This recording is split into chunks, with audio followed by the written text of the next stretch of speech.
Quiero invitarles a que abran sus Biblias en Juan capítulo 13, versículo 1 al versículo 20. Vamos a compartir la palabra del Señor en este evangelio.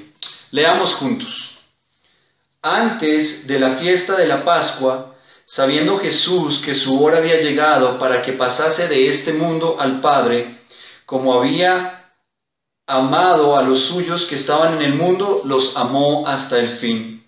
Y cuando cenaban, como el diablo ya había puesto en el corazón de Judas Iscariote, hijo de Simón, que le entregase, sabiendo Jesús que el Padre le había dado todas las cosas en las manos y que había salido de Dios y a Dios iba, se levantó de la cena y se quitó su manto y tomando una toalla la ciñó. Luego puso agua en un lebrillo y comenzó a lavar los pies de los discípulos y a enjuagarlos con la toalla con que estaba ceñido. Entonces vino a Simón Pedro y Pedro le dijo: Señor, ¿tú me lavas los pies? Respondió Jesús y le dijo: Lo que yo hago tú no lo comprendes ahora, mas lo entenderás después. Pedro le dijo: No me lavarás los pies jamás. Jesús le respondió: Si no te lavare, no tendrás parte conmigo. Le dijo Simón Pedro: Señor, no solo mis pies, sino también las manos y la cabeza. Jesús le dijo: El que está lavado no necesita sino lavarse los pies, pues está todo limpio, y vosotros limpios estáis, aunque no todos. Porque sabía quién le iba a entregar, por eso dijo: No estáis limpios todos. Así que después que les hubo lavado los pies, tomó su manto, volvió a la mesa y les dijo: ¿Sabéis lo que os he hecho? Vosotros me llamáis maestro y señor, y decís bien porque lo soy. Pues si yo, el Señor y el Maestro, he lavado vuestros pies, vosotros también debéis lavaros los pies los unos a los otros. Porque ejemplo os he dado para que como yo os he hecho, vosotros también hagáis. De cierto os digo, el siervo no es mayor que su Señor, ni el enviado es mayor que el que le envió. Si sabéis estas cosas, bienaventurados seréis si las hiciereis. No hablo de todos vosotros, yo sé a quienes he elegido, mas para que se cumpla la Escritura, el que come pan conmigo levantó contra mí su calcañar. Desde ahora os lo digo, antes que suceda, para que cuando suceda creáis que yo soy. De cierto os digo, el que recibe al que yo enviare, me recibe a mí, y el que me recibe a mí, recibe al que me envió. Amén. Es una bendición poder compartir este texto en este día. Quisiera compartir con ustedes el título de la enseñanza y es 4 verdades espirituales del siervo soberano. 4 verdades espirituales del siervo soberano o verdades espirituales del siervo soberano. Quiero compartir 4 fundamentalmente. La primera se encuentra del versículo 1 al versículo 5 y hace referencia a la humildad. En el versículo 6 al versículo 11 vamos a ver la santidad. Del versículo 12 al versículo 17 la felicidad. Y del versículo 18 al versículo 20 la hipocresía. Vamos a ver verdades espirituales del siervo soberano. Vamos a ver 4. Una a través de la relación de Jesús con su Padre. Vamos a ver la humildad. Una a través de Jesús con Pedro, hablando de la santidad. Una a través de la relación de Jesús con sus discípulos, hablando de la felicidad. Y una a través de la relación de Cristo con Judas, hablando de la hipocresía. La humildad va del versículo 1 al 5, la santidad del versículo 6 al 11, la felicidad del verso 12 al 17 y la hipocresía del verso 18 al verso 20. El día jueves, previo a la crucifixión, el Señor ha tenido una semana bastante intensa. El domingo lo habían recibido con ramos, con flores, lo habían recibido como un rey, pero prontamente todo eso se transformó después de que el Señor saca a los fariseos del templo. La cosa deja de ser tan popular para el Señor. Al parecer el miércoles fue un día como de descanso para el Señor, pero el jueves Fue un día bastante activo. El jueves santo el Señor instituye la cena del Señor o celebra la Pascua e instituye la Eucaristía como la conocemos. Y también tenemos este evento donde Jesús lava los pies de los discípulos.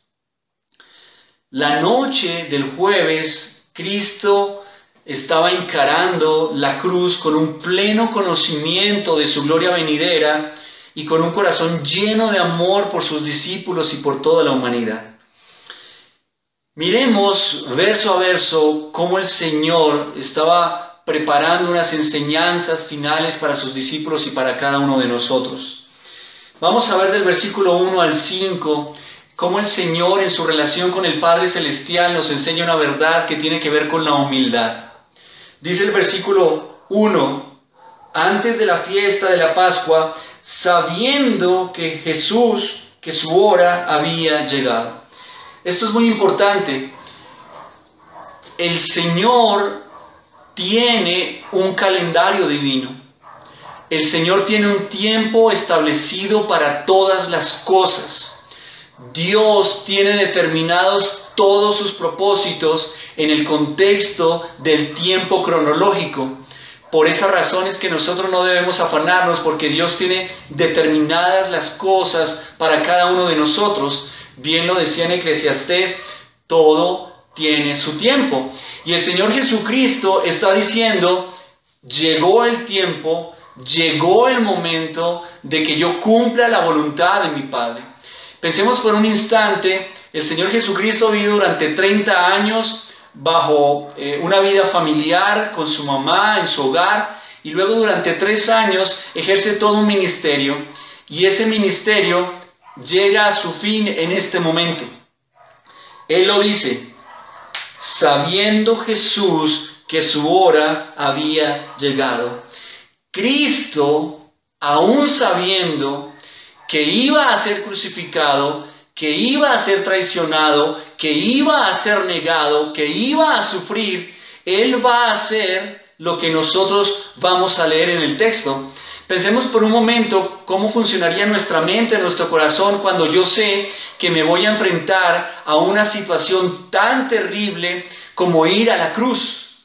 Yo me imagino que yo me encerraría, no hablaría con nadie, haría un retiro espiritual para asimilar la idea, o pasaría un tiempo con mi familia para despedirme de ellos, tal vez haría cosas divertidas para entretenerme, para no estar pensando en ello. Jesús, en lugar de pasar tiempo con su familia, en lugar de irse a descansar, en lugar de comer algo rico, en lugar de hacer algo pensando en su humanidad, Él va a hacer algo que tiene que ver con una enseñanza particular para cada uno de nosotros. Y a pesar de esa situación, de que Él sabía que había llegado su hora, Él aún está dando enseñanzas para cada uno de nosotros. Así que es importante ver la actitud del Señor Jesucristo. Dice, sabiendo Jesús que su hora había llegado para que pasase de este mundo al Padre. Ese para está hablando del propósito. El Señor Jesucristo sabía que Él iba a ir a la gloria de su Padre. Su actitud en este momento se basaba en el conocimiento de la voluntad de Dios. Él sería vindicado y el Padre glorificado a través de su sacrificio. Dice, como había amado a los suyos que estaban en el mundo, los amó hasta el fin. Miren esto tan importante. El Señor Jesucristo, sabiendo que su hora de sacrificio había llegado, expresa que había amado a los suyos que estaban en el mundo y los amó hasta el fin.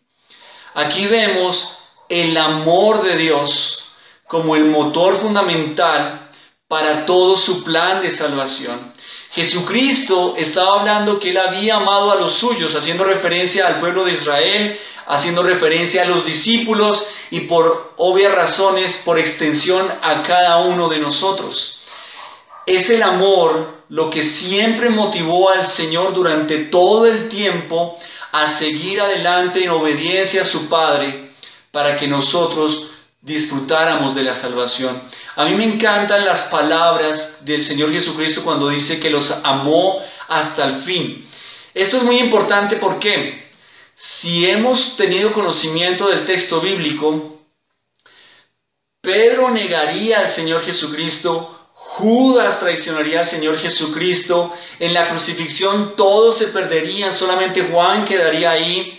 Y sin embargo, a pesar de su pecado, a pesar de sus errores, a pesar de su ignorancia, a pesar de su falta de fe, a pesar de su humanidad, el Señor Jesucristo amó a sus discípulos hasta el fin. ¿Qué significa esto? No hay nada que pueda separarnos del amor de Dios. No importa lo necio, lo terco, lo rebelde, lo ignorante que sigas siendo, Dios te ama y nada puede quitarnos esa salvación.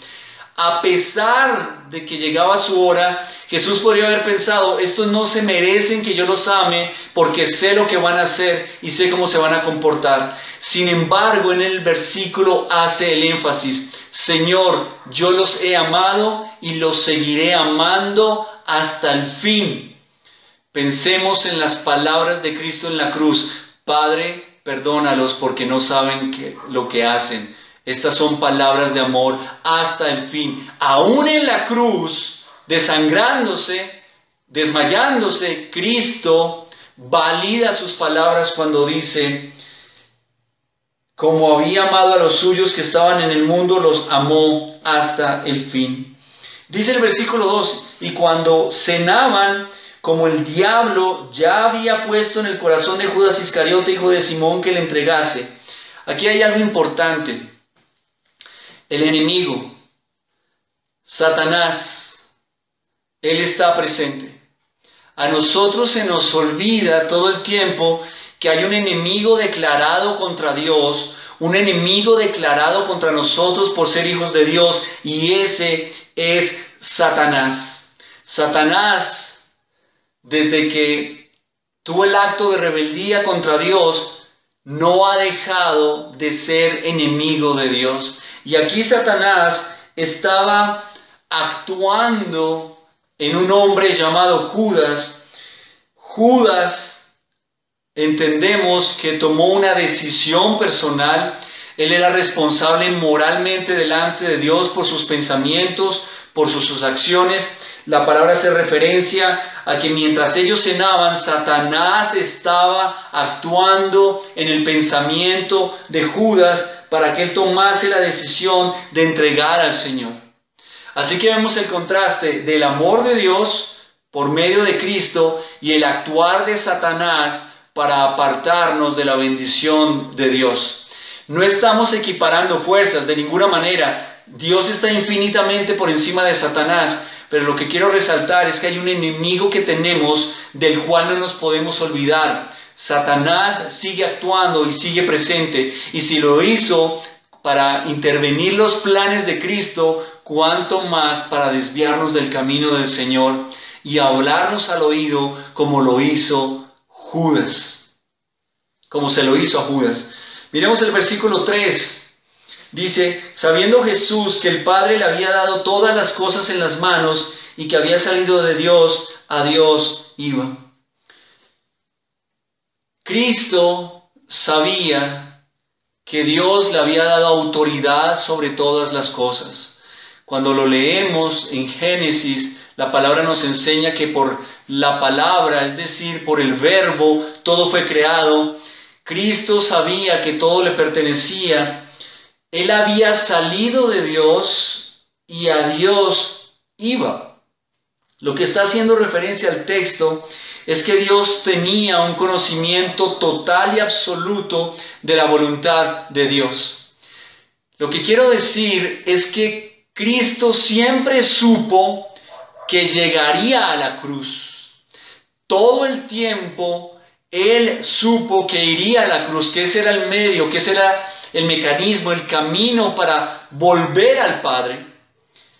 Pensemos entonces en la actitud de Cristo viviendo cada día en la tierra sabiendo que iba hacia el Padre. Él también tenía entendimiento de que volvería a su gloria, que volvería a encontrarse al Padre, pero para poderse encontrar con el Padre tenía que separarse de Él por un instante en la eternidad, en la cruz, para recibir la carga del pecado de toda la humanidad. Veamos entonces la actitud de Cristo en medio de toda esta situación. Entonces, retomemos, imaginémoslo humanamente. Cristo sabe que la hora llegó, Cristo sabe que ama a la humanidad, ama a los discípulos y hasta el final debía amarlos. Cristo sabe que llegó el momento de volver donde el Padre, pero también el momento de ir a la cruz por cada uno de nosotros. Con todas esas emociones, con todo ese pensamiento, ¿qué emoción o sentimiento o actitud debería tener Cristo? En el versículo 4 se nos responde, dice, se levantó de la cena, y olvidé además, sabía que lo iban a traicionar y que uno de los que lo iban a traicionar estaba sentado en la mesa. Él se levanta de la cena y debería haber dicho, miren, estoy estresado, estoy preocupado, tengo muchas emociones, tengo muchos sentimientos. Además aquí en la mesa hay un traidor, así que me voy a ir a descansar, déjenme tranquilo, voy a ir a dormir, no quiero que nadie me moleste porque tengo que procesar todas estas emociones y sentimientos. Cristo tenía una relación con su Padre Celestial que le permitía seguir adelante a pesar de la situación, a pesar de las adversidades y a pesar de lo que él mismo pudiera estar sintiendo en su humanidad. Y en ese versículo 4 se levanta de la cena y hace algo que deja estupefactos a todos los discípulos y creo que también a todos nosotros, porque dice, se quitó su manto y tomando una toalla se la ciñó. Yo creo que la gente que estaba cenando dijeron, bueno, ¿y al Señor qué le pasa? ¿Por qué se quita parte de su vestimenta que era, digamos, elegante y usa una toalla? Cuando dice que se la ciñó, es como que se amarró la toalla para que no se le cayera. No sabemos en qué parte del cuerpo, pero era para que él la pudiese usar de una manera firme. Y en el versículo 5 dice, luego puso agua en un lebrillo y comenzó a lavar los pies de los discípulos y a enjugarlos con la toalla con que estaba ceñido. Así que aquí vemos la humildad de Cristo. Aquí vemos la enseñanza espiritual del siervo soberano. Yo no sé, hermanos, usted a cuántas personas le ha lavado los pies y le ha enjuagado los pies. Yo puedo decirle que lo he hecho con las personas que amo. Recuerdo que cuando mis hijos estaban pequeños, lavarle los pies era algo emocionante porque eran sus pies pequeñitos. Tener los pies de tu esposa, consentirlos, echarles aceite, crema, tus padres. Hay muchas personas a las cuales posiblemente estaríamos dispuestos a lavarle los pies. La pregunta es, en el versículo 3, Cristo dice que Él iba a donde Dios, a donde su Padre. El Hijo de Dios volvería a su gloria. Pero antes de ir a su gloria, se humilla en su gloria para hacerse siervo, mostrando la humildad que cada uno de nosotros debemos desarrollar como cristianos. La palabra dice que los lavó y los enjuagó. Esos detalles hacen referencia a que lo hizo de una manera intencional y delicada y dedicada. Él no simplemente echó agua y dijo, metan ahí, lo seco. Él tuvo que haber frotado los pies, haber metido sus dedos dentro de los dedos de los pies de los discípulos, frotar el talón, frotar la parte superior, la planta de los pies, para poderlos lavar, enjuagar y dejarlos limpios. Luego de eso, los tuvo que haber secado. Si usted alguna vez se ha secado los pies, debe entender que para secárselos bien también hay que meter la toalla dentro de los dedos y secarlos por todos lados. Hermanos, yo sé que cuando uno predica este texto hace énfasis en las uñas de los discípulos, en que ellos caminaban en sandalias o descalzos. En esa época no había corta uñas o no como lo conocemos, no había crema humectante, los discípulos no iban a hacerse el pedicure cada semana. entenderíamos que eran unos pies de hombres rudos, trabajadores, sucios, con lo que los pies adquieren cuando los usamos frecuentemente en trabajo pesado, tal vez oliendo a pescado porque eran pescadores y el pescado se echaba en la barca y ellos los pisaban con los pies, así que no eran unos pies muy agradables. Pero el punto es, siendo Cristo quien era, ¿por qué hizo lo que hizo? Aquí vemos el corazón de nuestro amado Señor Jesucristo, que no escatimó el ser igual a Dios y se humilló adquiriendo la forma de siervo. Aquí vemos la humildad de nuestro Señor Jesucristo. Y lo que quiero que hagamos énfasis y entendamos es que lo hace un día antes, en la noche antes de ir a la cruz. Él podría haber hecho esto en un momento tranquilo, cuando estaba ejercitando su ministerio, al otro día levantarse relajado, pero estaba haciéndolo en un momento que era crítico emocionalmente para él. Aquí es donde cobra sentido la palabra en el versículo 1 cuando dice: como había amado a los suyos que estaban en el mundo, los amó hasta el fin. Este asunto de lavar los pies se asignaba a un esclavo. Los judíos normalmente no le lavaban los pies tampoco a sus amos, porque ellos consideraban esto como abominable.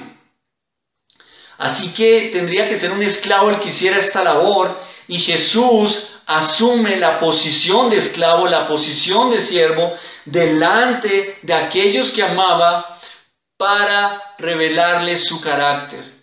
Él era el siervo, él era humilde, él no se iba a envanecer, él no le dijo a los discípulos: lávenme los pies, atiéndanme. Él toma la iniciativa de servir. Esa es la actitud que cada uno de nosotros debemos tener como enseñanza espiritual respecto al siervo soberano. Aquí vemos a nuestro amado Señor Jesucristo. Veamos del versículo 6 al 11 cómo la relación con Pedro nos releva una verdad espiritual que es la santidad. Aquí vemos que en la relación que Cristo tenía con el Padre nos da un ejemplo de humildad. Ahora vamos a ver un ejemplo de santidad o la importancia de la santidad. Dice en el versículo 6: entonces vino a Simón Pedro y Pedro le dijo: Señor, ¿tú me lavas los pies? Pedro se retira, Pedro no podría creerlo. Entendemos cuando vemos el relato de Pedro que él tenía un carácter bien especial y único frente a los discípulos. Pedro no podría creerlo y le dice: Señor, ¿cómo así que me vas a lavar los pies? Creo que Pedro entendía su posición delante del Señor y sabía que él no era digno. Lucas capítulo 5 versículo 8, Lucas 5:8 dice: viendo esto, Simón Pedro cayó de rodillas ante Jesús diciendo: apártate de mí, Señor, porque soy hombre pecador. Pedro, en otro evento narrado en otro evangelio, había reconocido que era pecador, y en el momento que reconoció que fue pecador, se postra delante del Señor. Así que en ese entendimiento de que era pecador, creo que por esa razón le dice al Señor: yo no merezco que me laves los pies, Señor. ¿Cómo se te ocurre si tú eres el Mesías, eres el Salvador? En el versículo 7 vemos al Señor Jesucristo que dice: respondió Jesús y le dijo: lo que yo hago, tú no lo comprendes ahora, mas lo entenderás después. Es impresionante cómo el Señor siempre tiene una actitud pedagógica con cada uno de nosotros. Y creo que funciona de la misma manera hoy en día. Hay muchas cosas que no entendemos, pero las vamos a entender después. Por ejemplo, hoy no entendemos por qué llegó un virus que nos tiene encerrados a todos y estamos tratando de que Dios nos dé una explicación de por qué. No, ya lo entenderemos luego, y si no es en esta tierra, cuando estemos delante del Señor lo sabremos por su perfecta sabiduría y voluntad para revelarnos todas las cosas. Lo que quiero que comprendamos en este versículo 7 es que el Señor le está diciendo: lo que quiero que entiendas es que debes aceptar mi voluntad, así no la entiendas. A nosotros no nos corresponde andarle preguntando al Señor que nos explique todo, porque necesitamos el conocimiento para ver si de esa manera obedecemos. Cristo le está diciendo, déjame lavarte los pies, no importa que no lo comprendas ahora, luego lo vas a entender. En este momento simplemente debes confiar y aceptar mi voluntad respecto a lo que estoy haciendo. En palabras más bonitas, como que el Señor le está diciendo, relájate y disfruta porque yo estoy obrando. Imagínese por un momento que Jesús te lava los pies. Eso era un regalo, eso era una bendición, y qué mejor que simplemente disfrutarlo. Hermanos, hay momentos en nuestra vida que tenemos las bendiciones y no las disfrutamos simplemente porque estamos cuestionando al Señor respecto a las bendiciones. Disfruta cuando Dios te consiente y cuando Dios te sirve.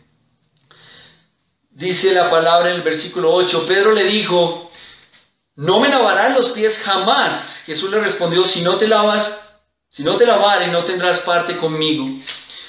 En palabras sencillas, lo que el Señor le está diciendo es, no puedes seguir siendo mi discípulo si no permites que te lave los pies. Esta era una lección para Pedro. Hermanos, un humilde servicio a otros es esencial para ser un seguidor de Jesús. Un humilde servicio a otros es esencial para ser un seguidor de Jesús. El Señor le está diciendo a Pedro, necesito que entiendas que debo hacer esto para que seas parte del equipo que estoy formando. El Señor estaba preparando a Pedro en una gran enseñanza respecto a lo que le iba a esperar y qué actitud debía tener en el servicio al Señor. Pedro, como buen Pedro que era, pasa de un extremo de decirle al Señor, no me toques, ahora decirle en el versículo 9, no solo mis pies, sino también las manos y la cabeza. Aquí vemos que Pedro todavía seguía sin entender de qué se trataba. Pensémoslo humanamente, imaginémonos que el Señor Jesucristo hubiera lavado a Pedro todo el cuerpo y a los discípulos solamente les hubiera lavado los pies. Creo que se habría armado ahí un desorden, hablando todos del favoritismo del Señor hacia Pedro. El Señor tenía unos propósitos y unas enseñanzas particulares. Aquí cuando está haciendo referencia a lavarse, miren hacia dónde va. Dice el versículo 10. Jesús le dijo, el que está lavado no necesita sino lavarse los pies, pues está todo limpio, y vosotros limpios estáis, aunque no todos. Lo que está comunicando el Señor es en el concepto de la santidad. Cuando nosotros recibimos a Cristo en nuestro corazón, automáticamente somos santificados por la sangre preciosa de Cristo. Nuestros pecados son perdonados, fuimos limpiados de ellos. Pero la ilustración que da el Señor de lavarse los pies hace referencia que a pesar de que hemos sido santificados por la sangre de Cristo, debemos confesar nuestros pecados todos los días para limpiarnos de ellos. Lo dice el verso 10, el que está lavado no necesita sino lavarse los pies. Ya Cristo te santificó por medio de su sangre preciosa y su sacrificio en la cruz, pero necesitas lavarte los pies. Miren lo que dice ese juego de palabras, pues está todo limpio. ¿Cómo así? Si estoy todo limpio, no necesito limpiarme los pies. Está hablando esto en un contexto espiritual. Delante de Dios somos limpios porque Dios nos ve a través de la sangre de Cristo, a través del sacrificio de Cristo. Ya estamos limpios delante del Señor, pero como seguimos en la tierra, tenemos que confesar nuestros pecados. Esa es la ilustración de lavarnos los pies. Y dice, pues está todo limpio. Hermanos, usted se baña, sale y hace las vueltas que tiene que hacer en estos días de pandemia y posiblemente llega a la casa y se lava las manos, porque siente que está todo limpio porque se lavó el cuerpo y solamente una parte estaría sucia. Esa es la ilustración en un sentido espiritual. A través de la charla que tiene Cristo con Pedro, está ilustrando la importancia de la santidad.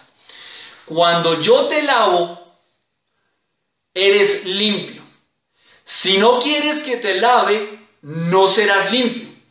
Ese es el juego de palabras que tiene con Pedro. Cuando le dice, si no dejas que te lave, no haces parte conmigo.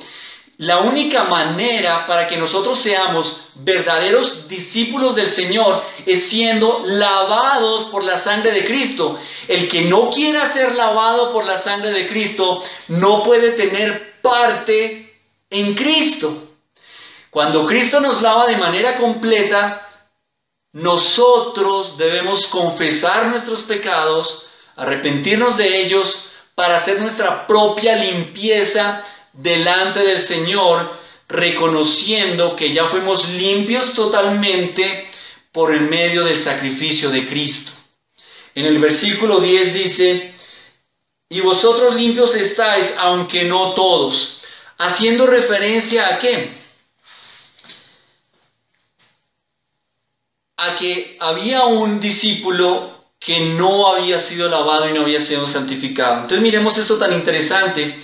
En el versículo 9, cuando Pedro le dice, hazme todo, pues vemos a Pedro como tratando de las condiciones de lo que tenía que hacer Jesús. Jesús estaba haciendo algo, le explica y Pedro dice, no, hazlo de esta manera. Pedro no había entendido, él tenía que dejar al Señor ser el Señor. Por eso Pedro va de un extremo a otro y por eso el Señor le explica lo que él estaba haciendo. Jesús, cuando menciona que aunque no todos estáis limpios, él está haciendo una diferenciación entre la limpieza física y la de la voluntad o la conciencia. Al lavar los pies, ellos estaban pensando en un sentido terrenal, por eso Pedro dice, lávame todo el cuerpo, pero él estaba hablando en un sentido espiritual. Cuando hace énfasis en que no todos estaban limpios, ya estaba hablando nuevamente en un contexto espiritual, haciendo referencia a que había uno que no tenía la conciencia o la voluntad limpia. Ya todos sabemos quién es. Los planes de Judas eran egoístas y eran malvados. Lo que quiero hacer énfasis en este texto es que o nos esforzamos por la santidad o no vivimos en santidad. Hermanos, yo sé que todos pecamos, sé que cometemos actos terribles, pero debemos lavarnos y limpiarnos y esforzarnos por vivir en santidad. Si pecas, lávate y sigue para adelante. No importa lo que pase, no importa lo que digan, no importa que te juzguen, no importa que te condenen. Delante del Señor, si tenemos una conciencia limpia de nuestros arrepentimientos, de nuestro cambio, de que realmente nos estamos lavando para vivir en santidad, confía en el Señor, descansa en el Señor y esfuérzate por agradar al Señor. Pero el texto también nos dice que hay personas que viven demostrándole a los demás como que sí han sido lavados por el Señor, pero realmente no han sido lavados por el Señor. La palabra nos enseña que hay ovejas, que hay cabras en una ilustración que hace el Señor cuando Él venga, y que esas cabras hacen referencia a unas personas que realmente nunca recibieron al Señor en su corazón. La santidad es un indicador de que realmente hemos sido lavados por la sangre preciosa de Cristo. Si no me esfuerzo por la santidad, no hay una evidencia de que he sido lavado por la sangre preciosa del Señor. Miremos el versículo 12 al versículo 17, y aquí el Señor está manifestando a través de su relación con los discípulos otra verdad bíblica, y es la felicidad. Ya vimos la humildad del Señor como siervo, vimos la santidad, y ahora vamos a ver la felicidad. ¿Qué dice el versículo 12? Así que después que les hubo lavado los pies, tomó su manto, volvió a la mesa y les dijo: ¿sabéis lo que os he hecho? Entonces el Señor, muy tranquilo, lavó los pies a los 12, deja la toalla, se pone otra vez el manto y se sienta como si nada. No sabemos qué dijeron las personas, pero el Señor está haciendo una pregunta. ¿Entienden lo que acaba de pasar? ¿Se dieron cuenta de lo que acaba de pasar? En el versículo 13 dice: vosotros me llamáis maestro y Señor, y decís bien, porque lo soy. En ese versículo 13 es importante entender que esa palabra maestro se entendía como rabí. Posiblemente es una alusión a la deidad del Señor en este contexto. Pero lo que a mí me llama la atención es que el Señor les va a enseñar algo. Y les dice, bueno, ¿entendieron o no entendieron? Ustedes me llaman maestro y me llaman Señor, y están en lo correcto. Pensemos por un momento en lo siguiente. Cuando tú oras, ¿cómo le dices al Señor? Mi amado Padre, mi Señor, mi Dios, mi Rey, mi Maestro, mi Señor, mi Papito Dios, no sé cómo le digas. Ojo con lo que va a pasar. En el versículo 14 dice: pues si yo, el Señor y el Maestro, he lavado vuestros pies, vosotros también debéis lavar los pies los unos a los otros. Paro ahí. Él dice en el versículo 13, en un orden: Maestro y Señor. Ustedes me dicen Maestro y Señor, en ese orden. Pero en el versículo 14, el Señor cambia el orden, parece que el Señor corrige el orden de las palabras, llamando la atención de su posición como Señor soberano, porque dice: vosotros me llamáis Maestro y Señor, pero yo digo Señor y el Maestro.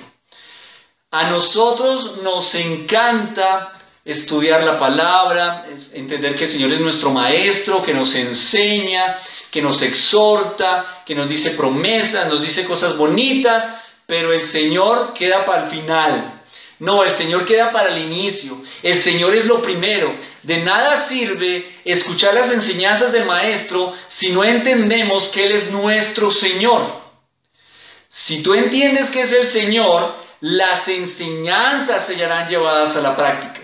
Es como que Jesús, de una manera intencional, dice: necesito que entiendas que lo que te voy a enseñar toma valor porque yo soy tu Señor. Soy tu Maestro, pero primero que Maestro, soy tu Señor. Así que nosotros debemos entender que tenemos a un Señor al cual obedecer, no simplemente a alguien que nos enseña cosas interesantes para la vida. Al Señor yo le sirvo, y además de que le sirvo, aprendo de Él como Él es mi Maestro. Y da una enseñanza impresionante. Dice: lo que acabo de hacer, vosotros también debéis. Esa palabra debéis hace referencia a un mandamiento. No es si a mí me parece, no es si yo quiero, no es si a mí se me ocurre, no es si tengo ganas, no es si tengo el ánimo. El texto es claro, es un mandamiento. Debéis lavar los pies, enjuagar los pies de los unos a los otros. Como eran apóstoles y ya teníamos evidencias de que había como una lucha ahí de quién era el que el Señor más quería, como que el Señor les está diciendo: todos son iguales, todos deben servirse los unos a los otros, deben ser parte de un equipo, de una familia, deben ser humildes los unos con los otros, servirse los unos a los otros. La pregunta, familia, es: ¿tú sirves y lavas los pies a los demás? ¿O solamente a los que te parece, a los que te gusta, a los que amas, o no? A ninguno, ni siquiera, porque es que los pies son algo bien feo. Hermanos, es un mandato, debéis. El Señor iba a ir a la cruz, al otro día iba a morir, iba a resucitar al tercer día, a los otros 40 días iba a ir a la presencia de su Padre, pero Él les está diciendo: como yo me voy, se tienen los unos a los otros. Es decir, Dios manifiesta su presencia por medio de sus discípulos. Jesús se va, pero nos deja a nosotros como discípulos para que hagamos entre nosotros lo mismo que Cristo hacía con nosotros. Es decir, que tú eres una extensión de Cristo para el prójimo. Debemos tener la misma actitud de humildad, la misma actitud de santidad, y debemos sentir felicidad en servir a los demás. ¿Por qué digo felicidad? Por lo que dice adelante. Verso 15. Porque ejemplo os he dado para que como yo os he hecho, vosotros también hagáis. Así que el Señor dice, mírame no solo como Señor, no solo como Maestro, sino como ejemplo. ¿Quién me sirve de ejemplo? Mi Señor. ¿Quién me sirve de ejemplo? Mi Maestro. Así que debo hacerlo. Hermanos, aquí no hay que devanarse los sesos, aquí no hay que hacer muchas preguntas de cómo hacer las cosas. Cristo es el ejemplo, hazlo como Cristo lo hizo. Cuando hablamos del perdón, por ejemplo, ¿y cómo hago para perdonar? Hazlo como Cristo lo hizo, Él se olvidó de todo. Cuando el Señor dice, haz el bien, ¿cómo se hace eso? No, hermanos, Cristo nos dio ejemplo y el Señor lo dice, mírame como tu ejemplo, yo soy el Dios soberano y sin embargo me humillé para lavar tus pies y te ilustré lo que es la santidad por medio de ello. En el versículo 16 dice, de cierto os digo, el siervo no es mayor que su Señor, ni el enviado es mayor que el que le envió. El Señor está dándoles la ilustración de que no podemos mirar si me corresponde a mí hacerlo o no me corresponde hacerlo, porque es que yo estoy en una posición mayor o estoy en una posición menor. Simplemente debes hacerlo porque Cristo dice, así como yo lo hice, vosotros también debéis hacerlo. Es decir, en palabras sencillas, no hay excusas. Yo como pastor debo hacerlo, el diácono debe hacerlo, el siervo debe hacerlo, el niño debe hacerlo, todos debemos hacerlo. Y aquí en el versículo 17 entra la explicación de por qué es una felicidad. Dice, si sabéis estas cosas, bienaventurados seréis si las hiciereis. No hay forma de experimentar la felicidad del servicio solo con el conocimiento del servicio. Si yo sé algo y no lo hago, no hay felicidad. Si yo lo sé y lo hago, hay felicidad. Aquí me le voy a meter el rancho a la gente de la iglesia. Si tú hoy, estando en cuarentena, te sientes feliz porque no te ha tocado venir a servir en la iglesia, estás mal. Si tú eres un verdadero discípulo, debes estar sintiendo una profunda tristeza en tu corazón por no poder servir a tu prójimo, a tus hermanos y al Señor. El texto lo dice, si sabéis estas cosas de la humildad, de la santidad, del servicio, serás bienaventurado si las hicieres. Hermanos, algo que alimenta nuestro corazón con felicidad es hacer la voluntad de Dios. Si nosotros hacemos la voluntad de Dios, Él pondrá en nosotros felicidad al permitirnos hacerlo. Es bastante triste no poder servir a los demás y no poder hacer lo que Dios quiere que hagamos. Finalmente, del versículo 18 al 20, vamos a ver la hipocresía. El versículo 18 dice, no hablo de todos vosotros, yo sé a quienes he elegido, mas para que se cumpla la escritura, el que come pan conmigo levantó contra mí su calcañar. Estas palabras son fuertes. ¿Por qué? Jesús ha dado un ejemplo de humildad, ha dado un recordatorio para el cristiano de servicio desinteresado sin importar la tarea. Y aquí el Señor dice, yo sé quién es mi discípulo.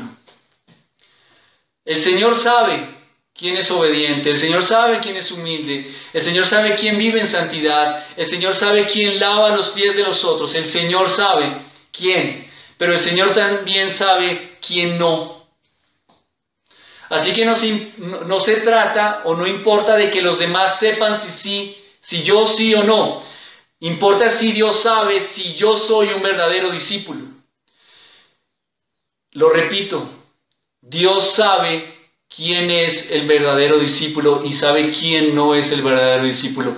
Judas estuvo 3 años con el Señor, hacía las mismas cosas que los discípulos, seguía al Señor Jesucristo, oraba, vio los milagros, ayunaba, seguramente hizo milagros porque todos los discípulos lo hacían, caminó con el Señor, habló con el Señor, discutió con el Señor, acompañó al Señor, hizo todo con el Señor, estuvo detrás del Señor, vivió con el Señor, pero aquí el texto dice, hay uno del cual no incluyo en este escenario. A nosotros nos encanta ver a Judas como lo peor.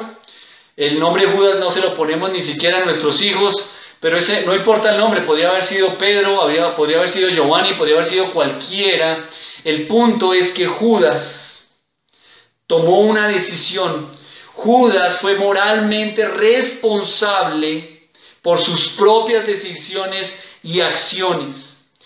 Jesús simplemente lo que está diciendo es, se cumplió la profecía. Así que Cristo no está hablando mal de una persona. Cuando Él menciona al que no hacía parte de, cuando dice, el que come pan conmigo levantó contra mí su calcañar, eso está en el Salmo 41:9.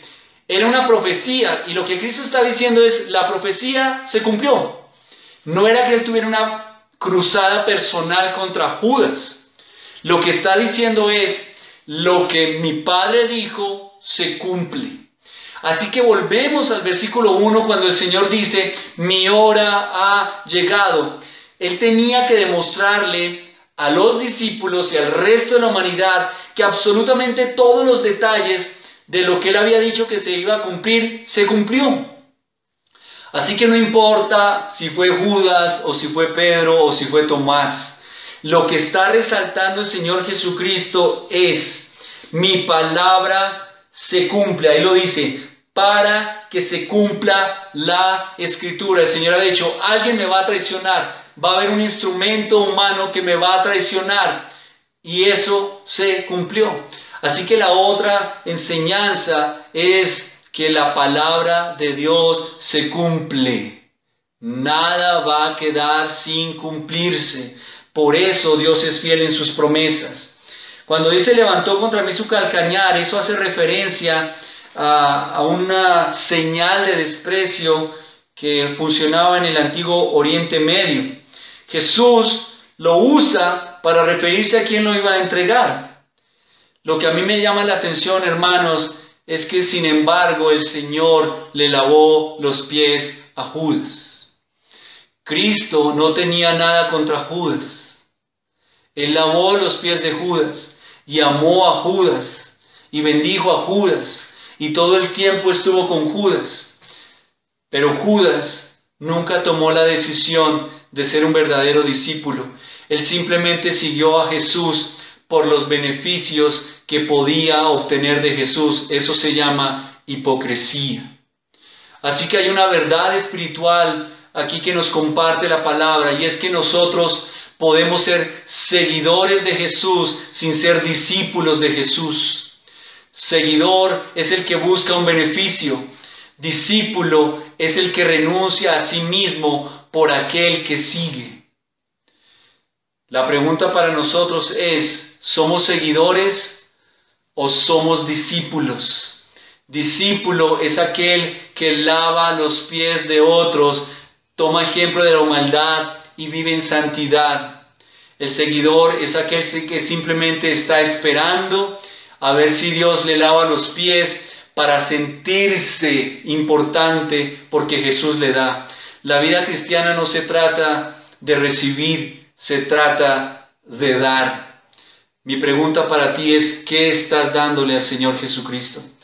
Finalmente, el Señor está preparando a los 11 porque pronto su fe sería probada por los eventos de la traición de Judas y de su muerte. Ellos deberían mantenerse firmes. Miren lo que dice, desde ahora os lo digo antes que suceda.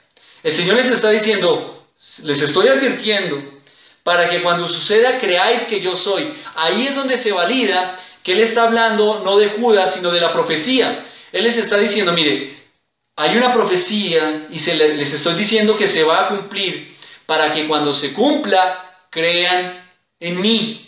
Y el versículo 20 dice, de cierto os digo, el que recibe al que yo enviare me recibe a mí, y el que me recibe a mí recibe al que me envió. Hermanos, Jesús está reiterando el significado del llamamiento y la futura misión que le iba a encomendar a los 11. La tarea más importante que ellos tendrían era ser representantes del Padre. Por eso en el versículo 20 les dice, ustedes van a ir en mi nombre, me van a representar. Cuando les reciban a ustedes, las personas van a experimentar como si me recibieran a mí. Si ustedes me recibieron a mí, reciben al Padre. Si ustedes van y hacen lo que tienen que hacer, va a ejercerse el mismo efecto. Al haberme recibido a mí, han recibido al Padre. Si la gente lo recibe a ustedes, van a recibirme a mí, y es como si recibieran al Padre. Por eso, en el versículo 19 dice, desde ahora os lo digo antes que suceda, para que cuando suceda creáis que yo soy. Si los discípulos no iban a tener fe en Jesucristo, ellos no iban a estar preparados para lo que el Señor les iba a encomendar. Yo no puedo ir a representar a Dios si no creo en Dios. Si yo no creo en Jesucristo, no puedo ser un verdadero discípulo. Así que el Señor les está diciendo, tienen que creer en mí honestamente y con fe, no hipócritamente. Si creen en mí hipócritamente, nadie va a recibir a Cristo y nadie va a recibir al Padre. Pero si ustedes creen genuinamente en mí y genuinamente han creído en que recibieron al Padre, ustedes tendrán una fe para mantenerse firmes en aquello que yo les voy a encomendar. Amada familia, los eventos de Cristo están descritos perfectamente en la palabra preciosa del Señor. Y antes del Señor ir a la cruz, nos deja un gran ejemplo de humildad. Un ejemplo de santidad, un ejemplo de lo que es verdaderamente la felicidad. La felicidad es servir a los demás y servir al Señor. Y una enseñanza muy importante, y es si verdaderamente tenemos fe en nuestro Señor, y si le estamos siguiendo esperando que nos lave los pies, o si le estamos siguiendo porque estamos dispuestos a lavar los pies de los demás y proclamar el mensaje de Jesucristo. Que el Señor sea obrando en nuestros corazones y nos use como verdaderos discípulos para dar testimonio de quien hemos creído. Vamos a orar y vamos a darle la gloria al Señor por su palabra y que Él siga obrando en cada uno de nosotros.